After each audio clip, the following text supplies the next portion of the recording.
منګه د توحید سربازان کړو د نړۍ مخکې اعلان کړو د نړۍ مخکې اعلان وادي ورید وخت فرعونیان.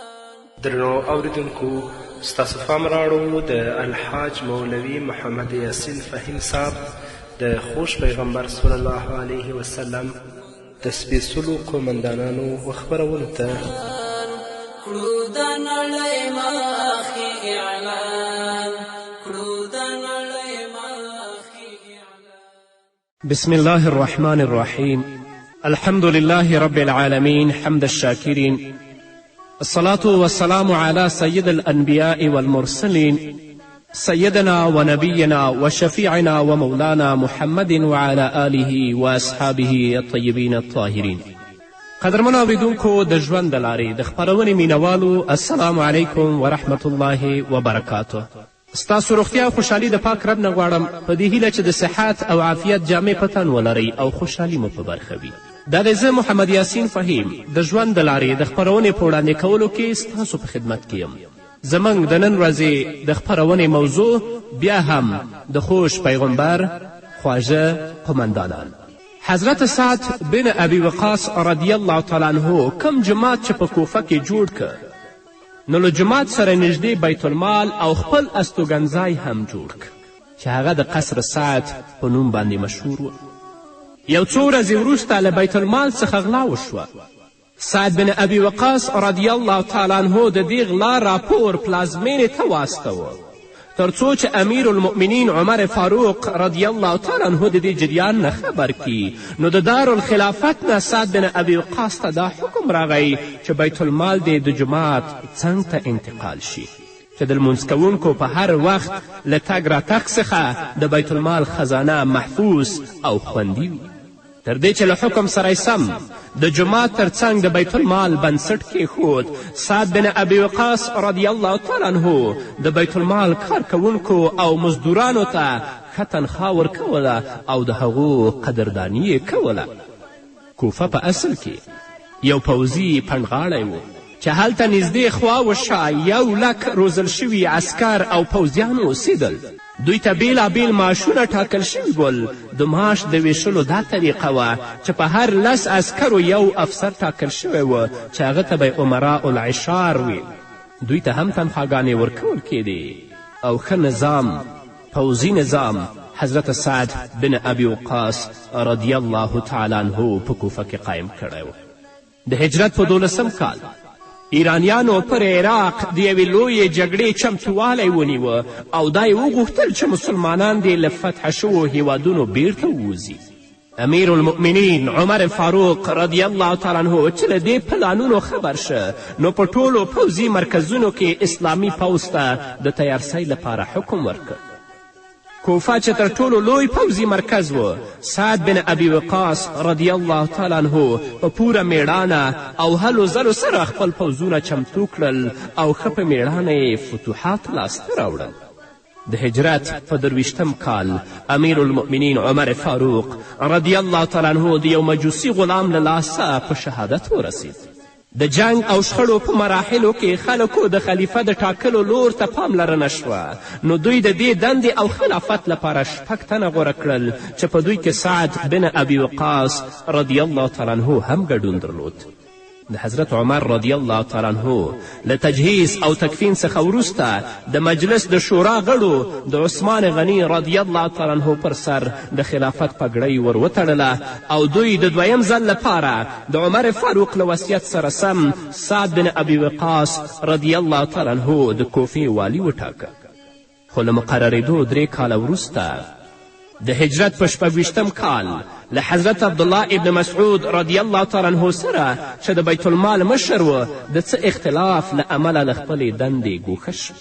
سعد بن ابي وقاص رضی الله تعالی عنه له ګوښه کېدو وروسته ګوښهتوب غوره که. تر هغه وخته پورې چې د دریم خلیفه د خلافت په وروستیو کلونو کې فتنې او فسادونه رامنځته شول، نو دا هنګامه هم د ده ګوښهتوب خنډونه ګرځېده. البته کله چې فساد کوونکو د خلافت ودانۍ کله بنده کړه، نو د دوی د پوهولو هلې ځلې پیل کړې، خو ناکام شو.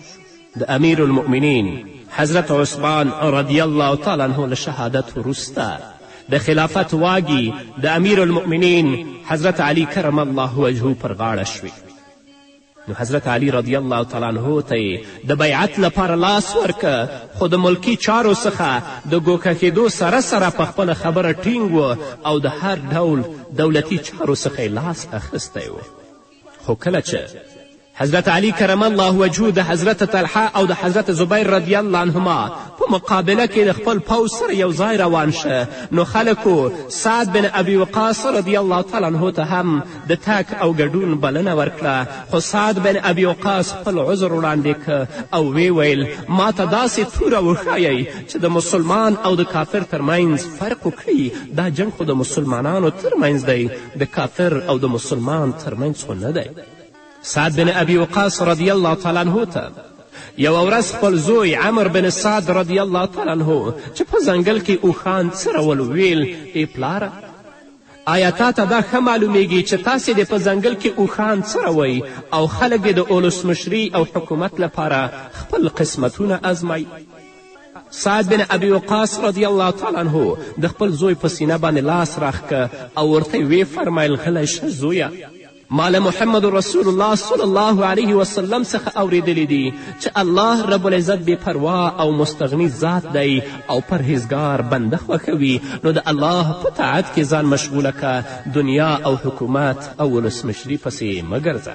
حضرت سعد بن ابي وقاص رضی الله تعالی عنه له مدینې منورې څخه 10 میله لرې د عمیق په مقام کې د ځان لپاره یوه ودانۍ جوړه کړې وه، تر دې چې پاتې ژوند یې ټول د الله رب العزت په عبادت او ګوښهتوب کې تیر که. د عمر په وروستیو کلونو کې ډېر سخت کمزوره شوی و او د سترګو لید یې هم له لاسه ورکړی و. د هجرت په 55 کال یې د روح مارغه له قفس څخه والوت او له خپل حقیقي خدای سره وصل شه. هغه له خپلې مړینې وړاندې دا وصیت کړی و چې د بدر په جنګ کې چې زما کوم وړین لباس پر تن و، په هماغه لباس کې دې ماته کفن راکړی شي. خلکو د ده له وصیت سره سم همداسې وکړل او جسد یې مدینې منورې ته راوړل شو. ځینې امهات المؤمنین ژوندی وې، هغوی دا حکم وکړه چې د ده ځان قربانوونکي صحابي جنازه دې جومات ته راوړل شي، تر دې چې د هغوی له حکم سره سم د حجرو په وړاندې د جنازې لمونځ ادا که. او امهات المؤمنینو هم د سعد بن ابي وقاص رضی الله تعالی عنه په جنازه کې ګډون وکړ. خو کله چې د حضرت سعد بن ابي وقاص رضی الله تعالی عنه د جنازې مونځ په مسجد نبوي کې وشه، ځینې خلکو په دې باندې نیوکه وکړه. نو حضرت عایشې رضی الله عنها وفرمیل خلکو دا خبره څنګه هیره کړې؟ آیا محمد رسول الله صلی الله علیه وسلم د سهیل بن بیضا د جنازې لمونځ په جماعت کې نو ورکړی؟ کله چې جنازه وشوه له دې وروسته په بقیع مقام کې خاورو ته وسپارل شو. سعد بن ابي وقاص رضی الله تعالی عنه ته الله رب العزت څه د پاسه 80 کاله عمر ور په برخه کړی و چې په دې عمر کې د دومره لویو کارنامو یادګار پرېښود چې د ټول عمر لپاره به د اسلام او عربو په تاریخ کې په لنده ژبه یادیږي او تازه کیږي. سعد بن ابي وقاص رضی الله تعالی عنه د علم او پوهې له نظره پوه او فقیه عالم و. حضرت عمر فاروق رضی الله تعالی عنه به د ده په اړه فرمایل کله چې سعد له محمد رسول الله څخه کوم حدیث روایت کوي نو د هغه حدیث په اړه له بل چا څخه مه پوښتئ. سعد به د علم او پوهې په حاصلولو کې هیڅکله له محمد رسول الله صلی الله علیه وسلم څخه شرم نه کاوه. یو ځل د محمد رسول الله صلی الله علیه وسلم په خدمت کې ناست و. رسول الله یو ډلې ته څه ډالۍ او تحفې ورکړې، خو په دوی کې یو سړی بې برخې پاتې شو. نو سعد بن ابي وقاص رضی الله تعالی عنه د ده سړي په بې برخېتوب سخت حیران شو. نو رسول الله صلی الله علیه وسلم ته یې وړاندیز وکړ، ای د الله رسوله زما په خیال چې دا سړی هم مومن دی. نو سعد بن ابي وقاص چې کله دا خبره رسول الله ته وکړه رسول الله ورته وفرمایل مؤمن او مسلمان دواړه. خو سعد بن ابي وقاص رضی الله تعالی عنه په دې خبره مطمئن نشه. هغه بیا رسول الله صلی الله علیه وسلم ته خپله خبره تکرار کړه. رسول الله بیا هماغه سیر ځواب ورکه. سعد بن ابي وقاص بیا خپله پوښتنه جاري وساتله تر دې چې رسول الله قناعت ورکه. په زیاتره وختونو کې زه یو چاته ډالۍ ورکوم، خو هغه چاته چې ډالۍ نه ورکوم ما ته تر ټولو زیات محبوب او ګران وي.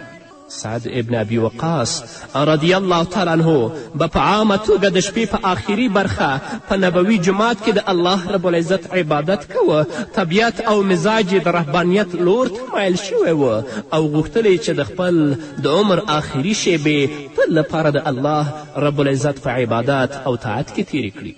خو په اسلام کې د منعوالي له امله مجبور و او داسې به یې فرمایل چې عثمان بن مدعون ته که رسول الله صلی الله علیه وسلم نه وی فرمایلی نو ما به همدا کار غوره کړی وی، نور به مې هیڅ نه کول.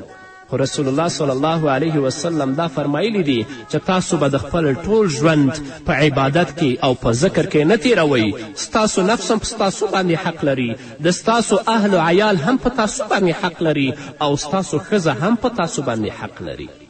هغوی په خپل محدود او لنډ ژوند کې د الله رب العزت رضا لټوله چې خپل رب د خپل ځان نه موږ څنګه راضي کړو د دنیا محدود ژوند باندې، لکه زموږ هغوی کله هم نه و دوکه شوي بلکې هغوی ابدي ژوند په آخرت کې د الله نه غوښته. خپل ځان، خپل اولاد او د خپله ټوله شتمنۍ د الله په لاره کې هغوی فدا کړې وه تر څو چې رب العزت د هغوی نه راضي شي. هغوی به د محمد رسول الله صلی الله علیه وسلم ارشاداتو ته داسې متوجه ول چې کله به هم د خپلو سترګو ته رپ نه ورکوه، خپل سر به یې نه خوځوه چې محمد رسول الله صلی الله علیه وسلم څه وایي تر څو چې هغه په خپل ژوند کې موږ عملي کړو.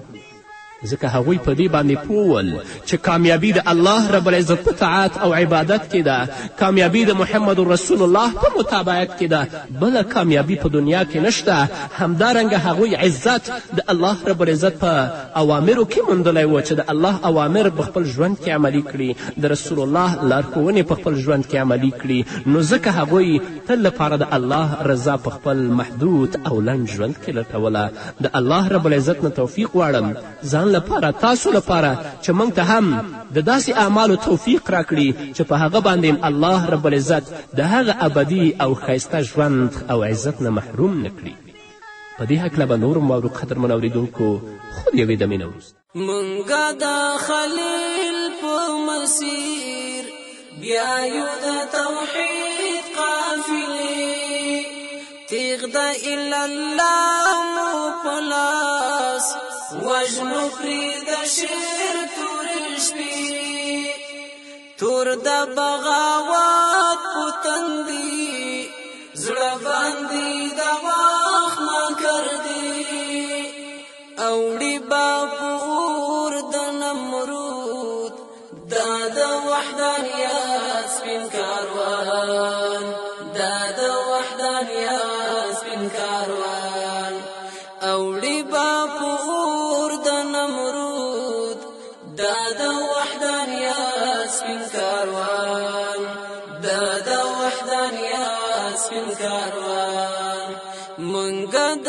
توحید سربازان کړو د نړۍ مخې اعلان کړو د نړۍ مخې اعلان.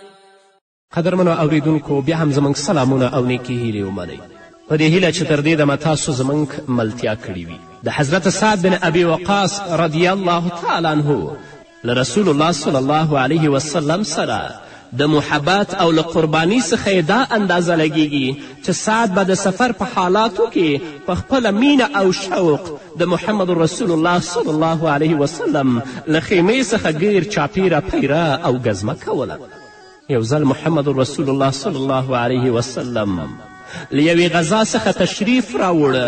د شپې پر وخت په یو ځای کې دیره شو. دلته د دښمنانو ډیر سخت خطر و. رسول الله صلی الله علیه وسلم تر ډیر وخته ویښ و او وی فرمایل کاش چې زما له اصحابو څخه نن شپه یو صالح او نیک بنده پیره کړې وی. حضرت عایشه رضی الله تعالی عنها فرمایي چې رسول الله صلی الله علیه وسلم لا دا خبره پوره کړې نه وه چې یو سړی په توره او زغره سنبال راغلو. محمد رسول الله صلی الله علیه وسلم یې په اړه وپوښتل څوک دی؟ سعد ابن ابي وقاص رضی الله تعالی عنه ورته وړاندیز وکړه چې زه سعد بن ابي وقاص یم یا رسول الله. رسول الله صلی الله علیه وسلم بیا ورته وفرمیل په دې شپه کې ته ولې له خپل ځایه راغلې؟ حضرت سعد رضی الله تعالی عنه ځواب ورکړه ای د الله رسوله زما په زړه کې دا خیال راوګرځېده چې نن شپه ستا د ساتنې لپاره پیره وکړم. رسول الله صلی الله علیه وسلم د ده له قرباني ډیر خوشحاله شو او سعد بن ابي وقاص رضی الله تعالی عنه ته دعا وکړه.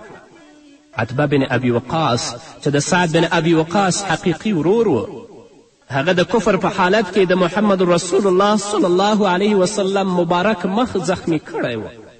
سعد به د خپل ورور عتبه په اړه فرمایل په الله قسم چې زه له عتبه څخه پرته نور د هیچ چا د وینې تږی نه یم. هغه په رسول الله داسې مین و. سعد به فرمایل په الله قسم چې زه له عتبه څخه پرته نور د هیچ چا د وینې تږی نه یم. هغه به د محمد رسول الله صلی الله علیه وسلم اطاعت، پرهیزګاري او د اسلام په ټولو معناو د اعمالو او احکامو پیروي تر ټولو لویه نیکبختي ګڼله. یو ځل یې د خپلې جونګړې لور ته تشریف یوړ. په لاره کې یو غلام ولید چې یو ونه یې پرې کوله لکه څرنګه چې رسول الله صلی الله علیه وسلم په مدینې منوره کې د ونو وهل حرام کړي وه، نو د همدې لپاره ترې سعد رضی الله تعالی عنه تبرګی او رسۍ واخیستله. د غلام نه یې تبرګی هم واخیسته او رسۍ هم ترې واخیستله. د غلام څښتن راغلو او له سعد بن ابي وقاص رضی الله تعالی عنه څخه یې د سامان پوښتنه وکړه. نو سعد بن ابي وقاص رضی الله تعالی عنه ورته وفرمیل په الله پناه غواړم چې زه د رسول الله صلی الله علیه وسلم دا خبره شاته وغورځوم. نو د سامان له بیرته ورکولو څخه انکار وکړه او له ځان سره یې خوندي وساتل. خو نن ورځ موږ خپل اولاد د مینې لپاره، د خپل ورونو او د قوم او د کورنۍ د مینې لپاره د الله رب العزت احکام تر پښو لاندې کوو، الله ته نه متوجه کیږو. د اولاد لپاره حرام ګټو، لاس حرامو ته اوږدوو، په سود او په رشوت باندې خپلې معاملې سرته رسوو او د خپلې کورنۍ لپاره حرام راوړو. د حرامې لارې نه د هغو تغذیه او تقویت کوو چې دوی رانه خوشحاله وي، خو د الله رب العزت رضا او خوشحالي موږ د پښو لاندې کړ. د رسول اکرم صلی الله علیه وسلم صحابه کرام داسې نه ول. د حضرت سعد بن ابي وقاص رضی الله تعالی عنه د پرهیزګاري دا حال و چې په کوم وخت کې اسلامي نړۍ د اولسمشري او حکومت په سر جنګېده، په دې وخت کې سعد بن ابي وقاص رضی الله تعالی عنه په مدینې منوره کې د ګوښتوب ژوند تېراوه او له دې فساد او فتنو څخه د خلاصي لپاره به الله رب العزت څخه اوږدې دعاګانې غوښتلې. او کله به چې یو چا له سعد بن ابي وقاص رضی الله تعالی عنه څخه د جنگ او جګړې په اړه وپوښتل، نو سعد بن ابي وقاص رضی الله تعالی عنه به ورته وفرمیل چې ما د محمد رسول الله صلی الله علیه وسلم څخه دا اوریدلي ول چې په نږدې وخت کې به یوه فتنه رامنځته شي چې په هغې کې به اوده له ناست څخه او ناست به له ولاړ څخه، ولاړ به له تلونکي څخه زیات غوره وي. یعنې څوک چې د فتنو څخه ځان ساتي، ګوښتوب اختیاروي، هغو سره په فتنو کې ګډون نه کوي، هغه به تر ټولو غوره وي. داسې وخت هم و چې سعد بن ابي وقاص رضی الله تعالی عنه په ځنګل کې د ونو پاڼې خوړلې او له رسول الله صلی الله علیه وسلم سره به یو ځای په غذاګانو کې جنګېده. د هغه د ژوند دریمه برخه د تورې او ډال تر سوري لاندې تیره شوه. خو اسلام ډیر ژر له روحانیت سره خپل قربانیان له تنګې څخه د دولت او شتمنۍ لور ته راوړل.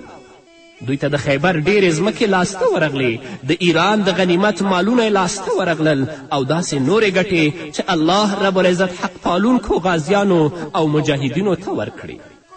لنډه دا چې قدرمنو اوریدونکو وروسته د دولت او شتمنۍ څښتنان شول. سعد بن ابي وقاص رضی الله تعالی عنه د کوفې او مدینې څخه څو واټنه وړاندې په مقام عمید کې د ځان لپاره یو محل جوړ که خو در مرګ تر وروستیو شیبو د هغه په خوراک څکاک سادگی پرهیزګاري او لباس اغوستلو کې کم توپیر او فرق رانغلو په خلاف د نن ورځ چې کله غریب وي په لاس کې څه نه وي د جمع او د مانځه پابندم وي د الله نه هم ویریږي خو چې کله پیسې لاسته راوړي بیا نه جماعت دی نه جمع ده او نه د الله رب العزت ویره ده نه د زکاتو او د صدقاتو ورکول دي نه قدرمنو اوریدونکو باید چې د الله رب العزت نه په هر حالت کې ویریږو او د الله رب العزت ویره زموږ په زړونو کې پرته وي په هر ځای کې چې باید موږ د الله نه وویریږو دا نه چې په جماعت کې د الله نه یریږو چې د جماعت نه بهر شو د الله ویره ختمه وي په حرم او په حج کې د الله نه ویریږو خو چې کله خپلو کورونو ته بیرته راشو د الله ویره ختمه وي دا نه چې کله آفات او مصیبت او درد په موږ باندې راشي الله راته یاد شي د الله نه یریږو خو چې کله مصیبت او درد او غم زموږ ختم شي د الله ویره ختمه شي نه تل لپاره د الله رب العزت ویره په زړو کې وساتئ د رب العزت نه د هغه د رضا غوښتنه کوئ په خپل محدود او لنډ ژوند کې کوشش کوئ چې د خپل رب د خپل ځان نه راضي کړئ قدرمنو اوریدونکو د دنیا ژوند ډیر محدود ژوند دی ډیر لنډ ژوند دی یو ورځ نه یو ورځ به الله تدریږو الله رب العزت به زموږ نه زموږ د مالونو په هکله زموږ د عمر په هکله زموږ د ځواني په هکله پوښتنه کوي الله رب العزت ته به جوابونه ورکوو صحابه په دې باندې پوهېدل چې کامیابي په دنیا او شتمنۍ او دولت کې نشته بلکې کامیابي په دې کې ده چې د الله رب العزت اوامرو او احکامو ته غاړه کیدو د محمد رسول الله صلی الله علیه وسلم ارشادات ومنو او د هغه سنن په خپل ژوند کې عملي کړو نو د دې وجې نه هغوی ګوښتوب اختیار کړی و نو دا درې خپرونې د لوی سپه سالار د ایران فاتح د حضرت سعد بن ابي وقاص رضی الله تعالی عنه په هکله وي په دې هیله چې تاسو هم په مینه باندې اورېدلي وي په بلې خپرونه کې به انشاءالله د حضرت ابو عبیده بن جراح رضی الله تعالی عنه په هکله باندې وغږیږو نو دا به زموږ د نن ورځې خپرونه چې ستاسو درانه حضور ته وړاندې شوه تر بلې خپرونې پورې چې زه بیا هم ستاسو درانه حضور ته راځم تاسو ټول په پاک رب سپارم پاتې ژوندم نیکمرغه ښاد بریالي او کامیابه اوسئ منګه د توحید سربازان کلو د نړۍ مخکې اعلان